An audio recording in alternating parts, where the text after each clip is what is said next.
Now you're not rid of me because I'm the MC for the entire day. So there you go. You thought that was like going to be it. But today I looked at, and you'll see this when they talk, that everything I talked about in one big picture up here, they're talking about individually right down there. And we have this wonderful speaker now, Katie Kassam. Katie Kassam. I thought it was Kason, but she said, no, it's like a cat, Kassam. Katie Kassam, that's we go. I love that. And Katie's talk is on emotional intelligence. And that's kind of what I've been talking about. So she's going to go do the deep dive. Katie is an experienced corporate training administrator with a passion for helping employees maximize their capabilities and development. So this tells you how fabulous she is, and she knows what she's talking about. She loves creating employee engagement and helping them reach their greatest potential. We all want that. Katie has specialized in human resource management and labor relations for 15 years at a large corporation with multiple company sites in other states and countries. She enjoys helping companies achieve their business goals and supports them in their operations strategic initiatives. You can tell I've been out of the business world for a while now. Those words are like, I think I used to know what those words meant. Katie has a bachelor's degree from the University of Utah in Human Development and Family Studies and an MBA, so she's like really smart, from the University of Phoenix. She's a mother of 3 and grandmother of 4. And when she's not spending time with her family, she's doing one of my favorite things. She travels. Katie, please. Hello.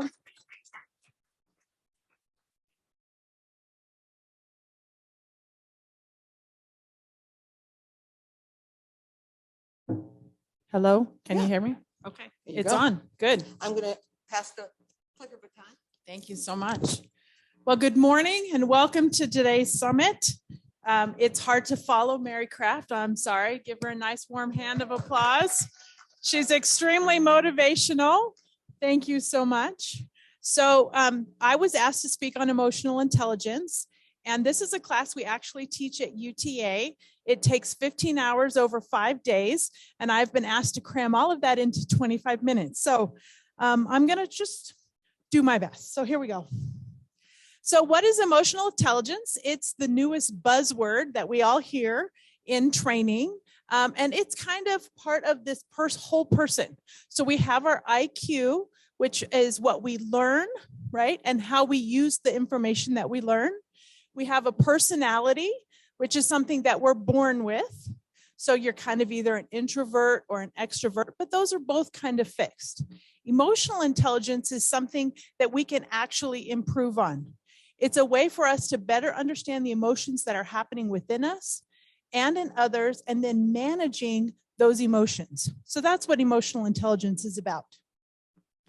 So this comes from the book Emotional Intelligence 2.0 by Travis Bradberry. And these are the 4 quadrants of emotional intelligence. So self-awareness is what I see in myself. Self-management is what I do with what I actually see in myself. Social awareness is how I see others and their emotions. And relationship management is how I take those 3 things and create better relationships with other people. So what's fun about this is if you buy the book, they give you a skill test. And the test, after you take it, will tell you your score in each of these 4 areas, which is great. And I'm kind of an overachiever, and it's part of who I am. So I knew I just nailed this. Well, I didn't, right? My scores were pretty low, and I was pretty shocked by that because I thought, well, I'm smart. Like, what's wrong with me? So I started to dive into that.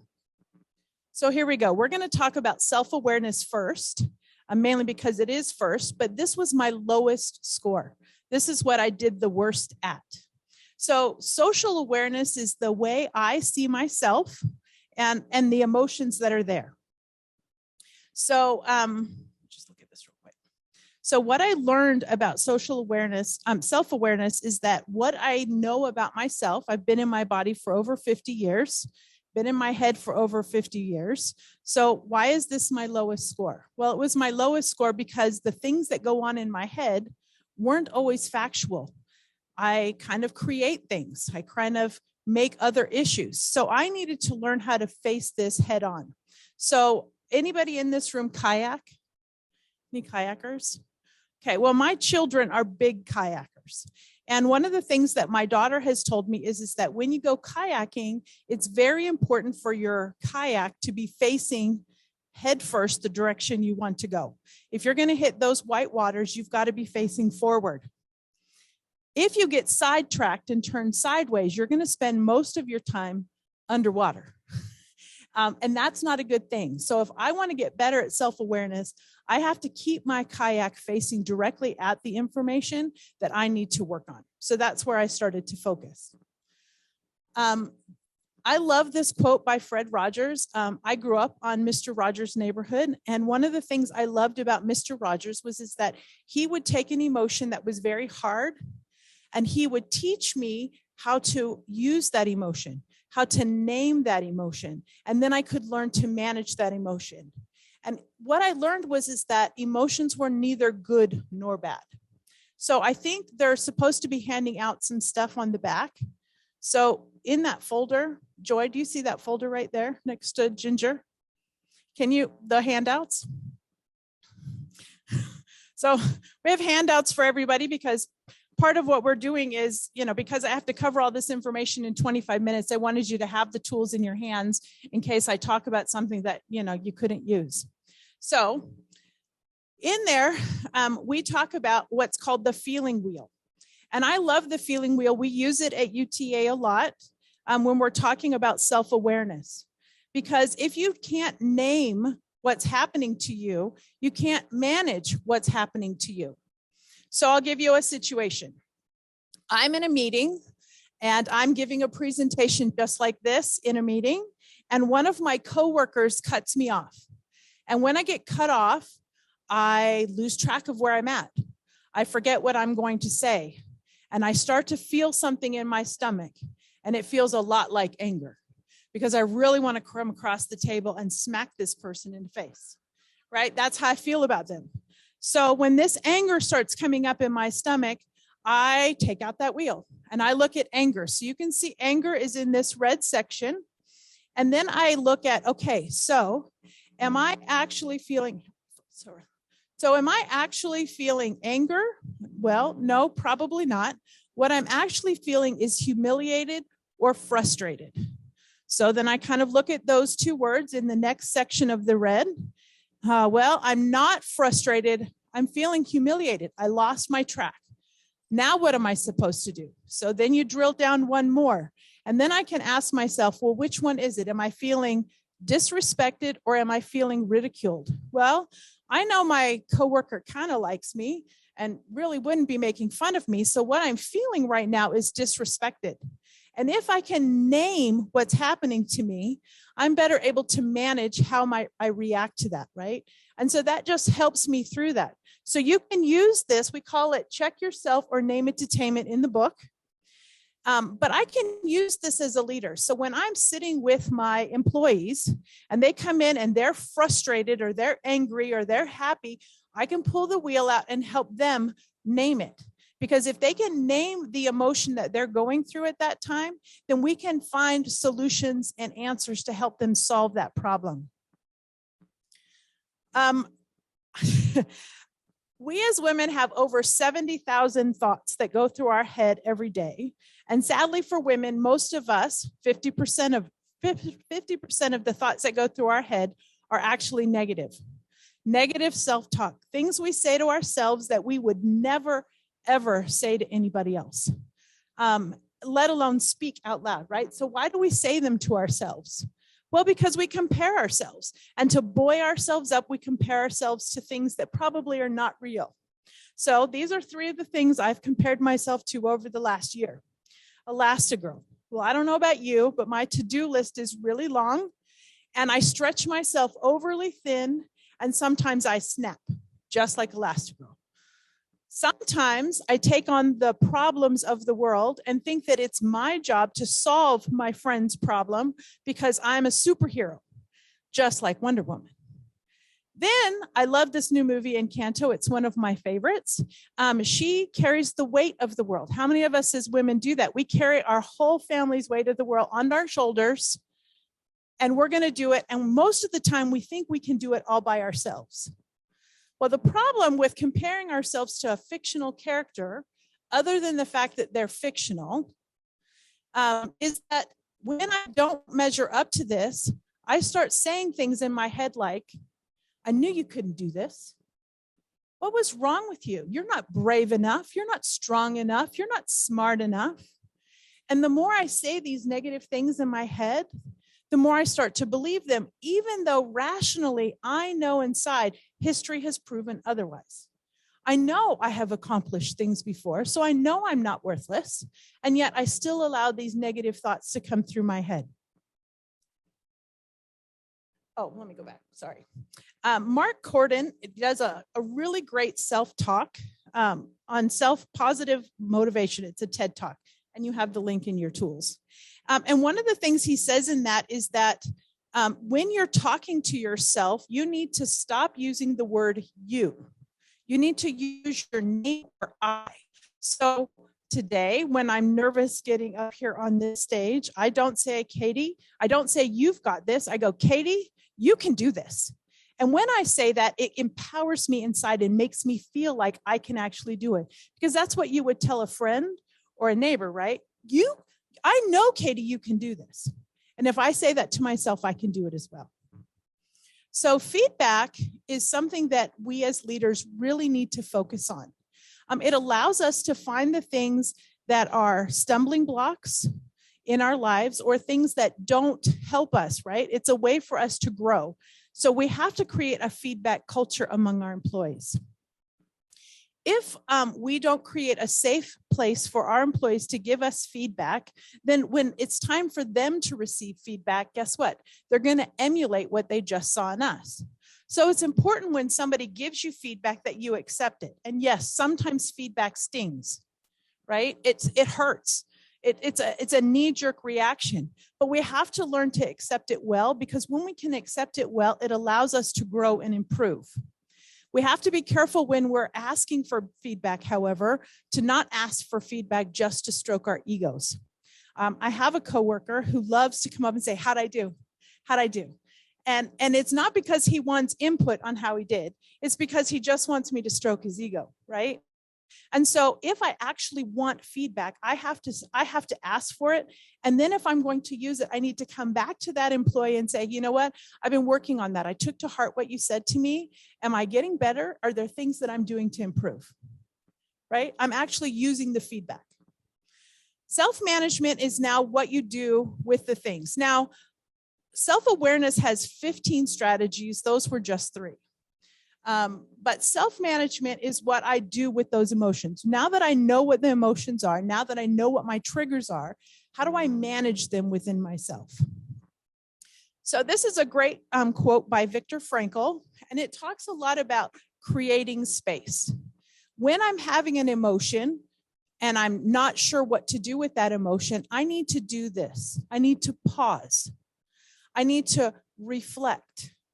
I need to use that time to golden to fill myself and make myself understand better why I'm doing it. If I don't give myself that time, then I don't allow myself to actually manage the emotion. The emotion then manages me. So this area has 17 strategies, and these are some of the ones that I'm working on. So this is by Louise Evans. If you've never seen this YouTube, it's called The 5 Chairs and the 5 Choices. And I love this, that she gives this great explanation about what these chairs are. So I'm going to do the same thing. I am the new corporate trainer at UTA. I've been in this position about a year, and the first thing I was asked to do was to revamp our new employee orientation. I'm excited about this. But to do that, I need to meet with the key players who will be affected by NEO. So I schedule meetings with 12 different departments, the ones that hire the most. I meet with 40 different people, and all of us come up with this thing. And I have 3 purposes for my NEO. 1, I want my employees to walk away knowing that when they took that job at UTA, it was the right job to take. I want them to know that when they walk out of NEO. Second, I want those employees to know that whatever their career is at UTA, we're going to support them in that career and their career goals. And three, I want them to know that every day they make a difference to UTA, to themselves, and to the community that they work in. And I believe that if I can hit these three things, those people are going to go out and be empowered in our culture. So to do this, I've created all kinds of activities and games and tours and all kinds of fun activities for them to do. And I just rolled this out to our executive team and our managers, and it came back with great praise, and everybody was so happy. And I'm patting myself on the shoulder. I'm feeling so good about this year of work I've spent. So the next day, I turn on my computer and there's an email from one of my coworkers, and it says, "Hey, Katie, I listened to your presentation yesterday on orientation, and I have a few questions. Do you have some time where we can talk?" So this is where the 5 chairs come in. The first chair is attack. Who do they think they are? How dare they have questions for me? Don't they know all the work I've done? The executives love it. Who are they to question me? Second chair is self-doubt. Ooh, maybe I didn't dot all the I's and cross all the T's. Maybe there's something I missed. Maybe he's heard something. Maybe they're going to cancel it. All this work for nothing. Third chair. Wait. Okay, take a deep breath. Take a chill pill, Katie. It's just an email. He has questions. There's nothing telling you that they're complaining or anything else. Just relax. Okay. Then the fourth chair is detect. Why am I feeling that way? Is just email. Like, I'm a little overreacting here, right? Like, what is going on in the head? Do I have a problem with this person? Does this person have a problem with me? Last chair is connect. Okay, I know this person and I know they like me. They used to do this job, so maybe they have some pointers. So maybe I can actually reach out to them and learn something. Maybe they can help me even knock it further out of the park. Well, I've now gone through all 5 chairs. And as you can see, by taking the pause to actually sit in the chairs, right? I don't have the knee-jerk reaction. I don't cause a negative ripple effect that's going to ruin my relationship with that person and or ruin my day, because I've taken the time to pause and reflect. So if you've never seen her YouTube video, I highly recommend her YouTube video. Visualize. Oh, I love this one. So as she read in my bio, I used to be one of the HR managers over labor relations. So that means I work with a union. And this is a job that it is what it is, right? It's labor. So for 4 years, I would have this person send me an email. And the minute I would see the email, I would start to fume. My stomach would crinkle. I would be pissed off. I didn't even have to open it and read it before this happened. I just had to see this person's name and I would be sick to my stomach, right? But what I learned over those 4 years of working in labor relations at UTA is that if I put off answering this person's email or their phone call, because that's all it took either just to see the phone call, I would make it worse. So I had to learn how to deal with this. So I started, when the email would come through, I would start with breathing.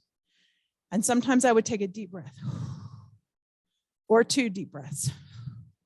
Then I would count to 10. 1, 2, 3. If after I had counted to 10, I was still not in a good place, I would then move into visualize. I knew this person, I'm going to say it that way, this person was a grandfather. And I knew he had grandchildren who actually love him. So to visualize, I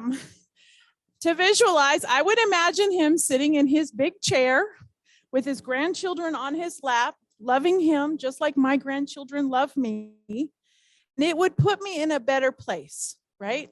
Now he's not a big evil giant. He's a cuddly big grandpa who loves his grandchildren and maybe, and I did this no matter what. My friend Joy is nodding her head because she knows the person I'm talking about, right? And so, but by doing that, one, I was able to get through it without my emotion, that stomach, that anger overtaking my life. So I learned to use this. At UTA, we have a saying called in the box or out of the box. And this comes from the training by Arbinger Institute called Outward Mindset. And what inside the box and outside the box is, that means this. When I am working with a person, I can ask myself, am I in the box or out of the box? If I'm in the box, I'm treating that person like they're a chair, something that's in my way or something that I need to move, or a doormat that I need to step on, right? Or I treat them like a person who works with me who actually has the same desires and goals and motivations as me, a team player. So I can ask myself questions like, if I'm having a problem with this person, I can say, do I think I'm better than them? Do I think I deserve more than them? Am I entitled to more than they are? Am I worse than them? So am I feeling broken or depressed? Or do I have a need to be seen as, meaning I am being judged? Or does it have something to do with the fact that I'm just overwhelmed and hurt? If I can actually get myself out of the box from a person, where it's easier for me to then treat them like a human being rather than an object or a chair, and allows me to work with them as a teammate, understanding that we both have similar goals, and while the goals may be different, we can work together to get there. Okay, so now that I'm pretty confident in what my issues are, emotions, and how I'm going to manage my emotions, I can move on to other people. So social awareness is, how do I recognize the emotions in others? So when I'm looking at others, I want to make sure that I'm empathetic with that person, and that I'm empathetic so that I can help them accomplish what they want to do as well as what I want to do. So in order to do this, it's really helpful that we improve our listening skills. So in order to improve our listening skills, we have to remember that we have 2 ears and 1 mouth. And if we have 2 ears and 1 mouth, that means we should listen more than we use our mouths, right? So to do that, when a person comes in and they want to have a conversation with me, I have to clear away the internal and the external noise. And the external noise is easier to clear away, right? I can turn off my computer or my phone. I can sit at my desk, or if that's not a conducive place, I can get up and have the meeting somewhere else. The internal noise is a little harder to manage, right?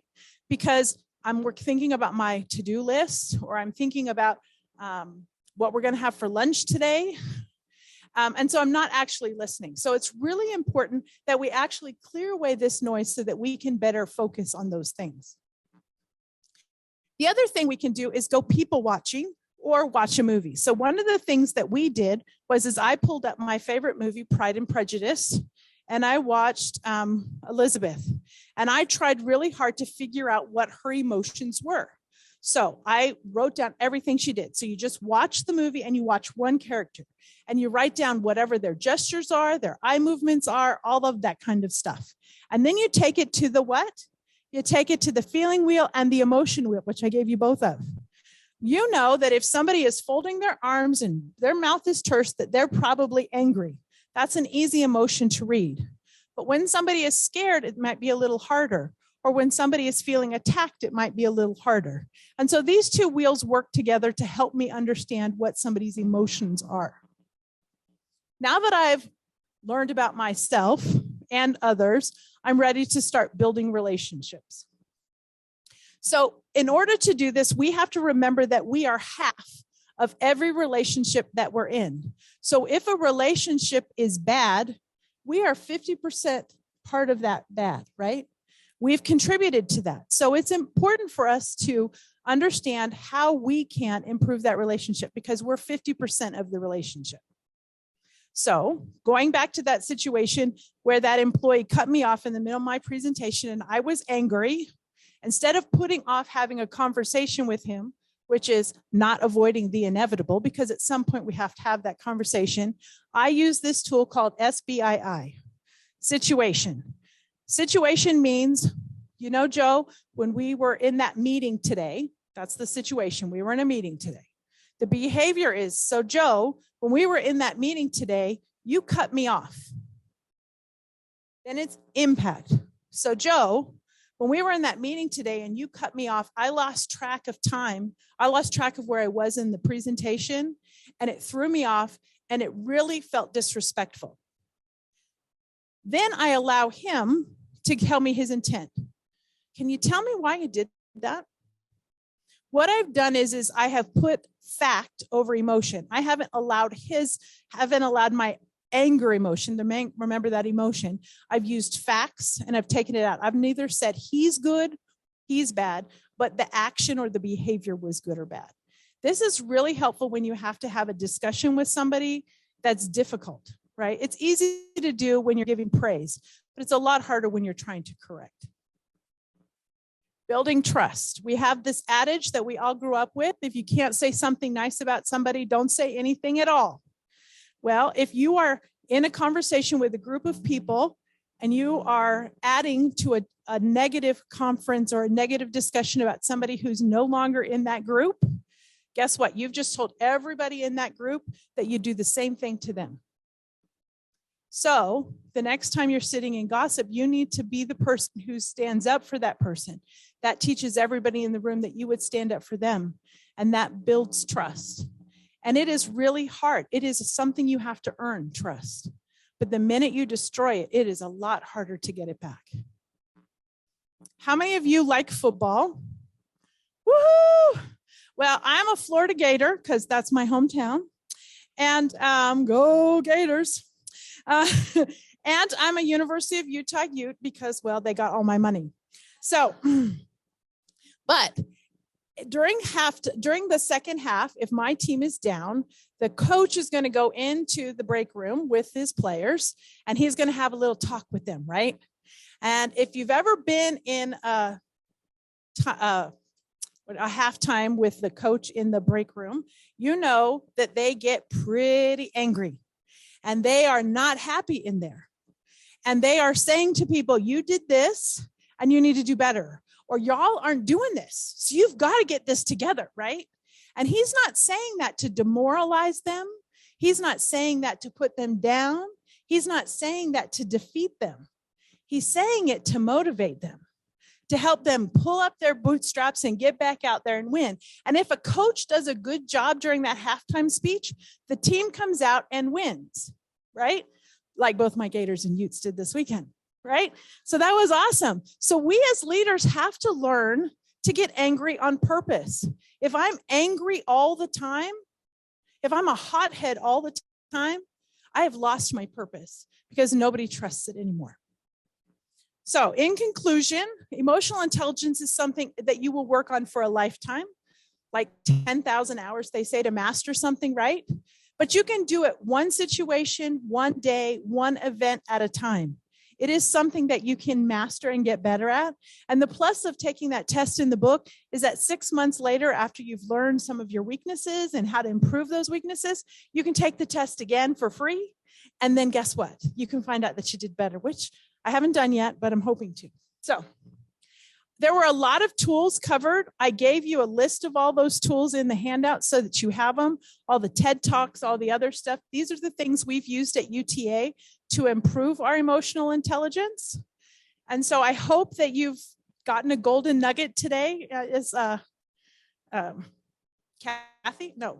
Mary, it's Kraft. I was trying to use the wrong name. Sorry, Mary. Sorry, Crafts. Sorry. I was trying to use what Mary said. Hopefully you've gotten a golden nugget today. And if you have, or you have questions, here's my contact information.